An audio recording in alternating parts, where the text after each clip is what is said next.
Hey guys, it's David Pingree and Nick Wey out here at Paula Raceway today.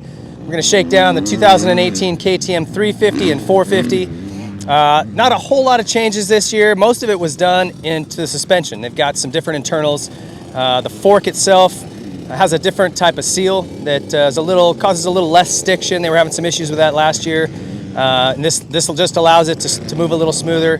The shock itself has a different valve in it. That's just a little heavier, made of a sintered material instead of more of a composite, and just allows for a little bit better action. We're going to go out and see if we can get some good settings on these things. We'll share that with you. The only other changes for 2018 are really cosmetic. The orange frame, which I think looks pretty rad. I've been waiting for them to do that for a long time. So we're just going to go out and get these things dirty and have some fun. You ready? Yeah, I mean, the last time I really spent some time on a KTM, it had no linkage. So I heard they made some changes since then, so I'm going to go check it out. Strong triple clamps too, so looking forward to that. We'll give it a shot.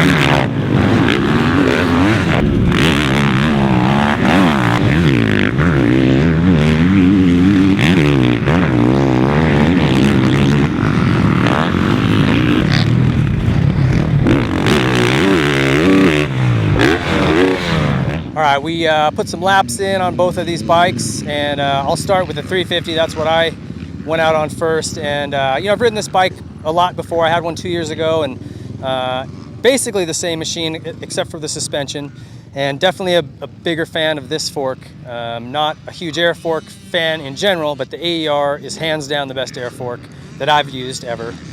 So today, as far as settings go for me, just kind of run through it real quick in case you've got this bike. Comes stock with 10.7 bar or 156 PSI.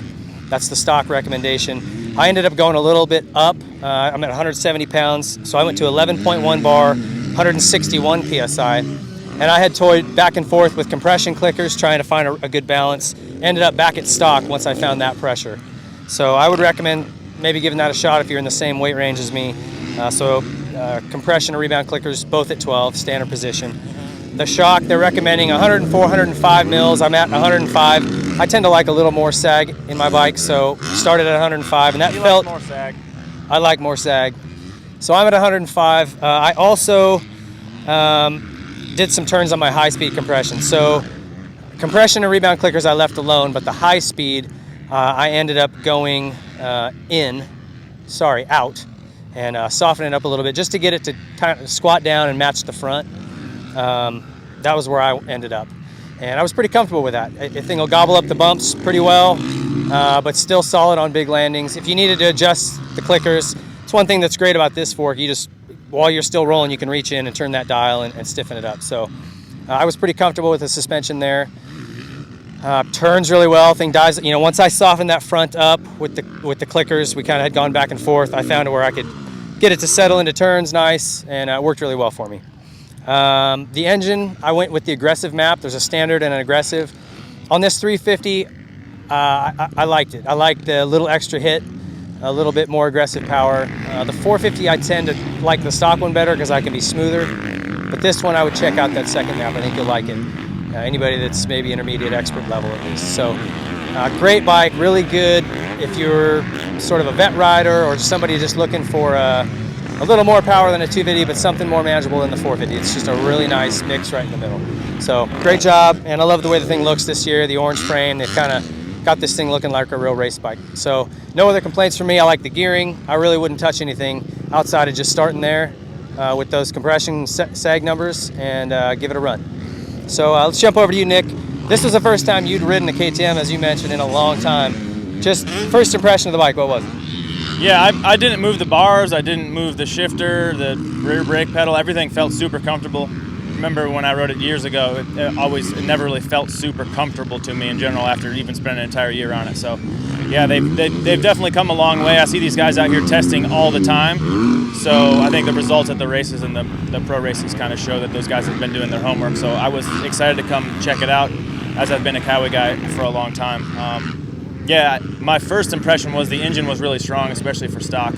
Actually, they explained to me that there was 2 maps, one faster, one a little bit slower, but then you could overlay a traction control over both of them. And I actually used the faster map with the traction control over it, which I felt was a little bit better for me to ride hard once I got a little bit more comfortable with it. But yeah, it was really fast for stock, and like I said, I was pretty much detuning it a little to ride it more aggressively. So that's something to say for a stock bike. But the biggest thing that I noticed was just the grip in the corners, and the initial power was pretty smooth. So that also led into a good comfort on front end. So I think they did a great job there.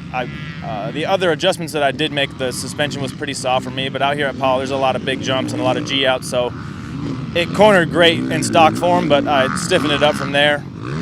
Like you had said, Ping, I haven't been a huge fan of the air fork at all, but we had to adjust this one, and it made a pretty significant difference without actually making it way harsher or anything, so it kind of just did what I was hoping it was going to do.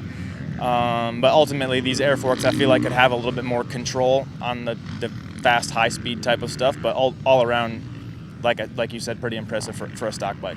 Yeah, we can get to where we're splitting hairs and wanting it to feel like work show stuff or something. But as a production fork, it's really good.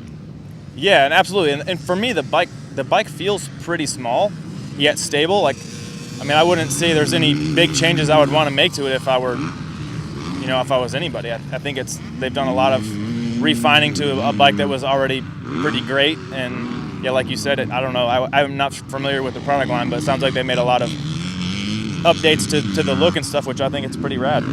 Yeah, and it's impressive too how far KTM has come in such a short time by introducing the factory edition models every half year. It's like they've cut their progression time in half and gone from being quite mediocre back in the 90s when we were still racing them to arguably the best production bike out there. Yeah, like you said, in 08 they had a Nick Wey version factory edition. It might have been like the first one they brought to America, so yeah, I'm surprised they didn't quit it after that. All right. Way to stick with it, boys. And as always, KTM really, really sharp on the details. The brakes, these things are so sharp. The hydraulic Magura clutch, all that stuff. It's just really good components on these. Yeah, exactly like you said. I noticed the front brake was awesome, but I knew that coming in that I was going to be impressed with that. And I ride here a fair bit, so there was a couple spots where I could kind of go in a little bit harder into the corners, and the brake would make me feel comfortable at a little bit higher speed because it had so much power. Some of these turns, you need it too. Would you say this is the equivalent to like Hell Track in Rad, but the motocross version? Well, for sure it's, as you see a lot of pros here today riding on a Friday, it's pretty demanding for the average guy for sure. So it has some extreme conditions, but also a great place to try some of this stuff for us. All right, well, seems like good feedback there from Nick. Let me give you where he landed too. As far as settings, if you've got the 450, Nick about 170 pounds as well.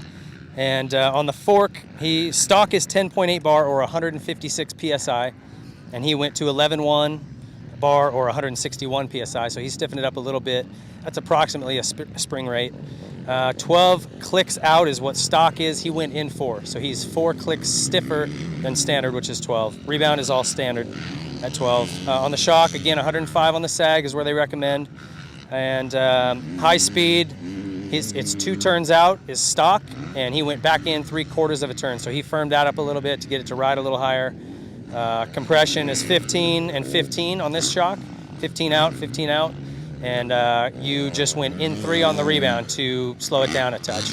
And I noticed that a little bit on mine, like that was something that maybe I would try down the road, is just slightly slower on the rebound and the shock. As I opened that high speed up to get it to sit a little more, it moved more and kind of wanted to pop back up. So depending on the track conditions, that would be something to try too, just 1 or 2 clicks in on your rebound. But that's a good base setting. I think you guys jump on that. And as Nick mentioned, try that traction control on the 450. It makes a huge difference on that bike. Try both maps. Hang on tight when you try the aggressive map because it's business. And I think you're going to love your KTMs. Check them out at your local KTM dealer. They are in showrooms and available now.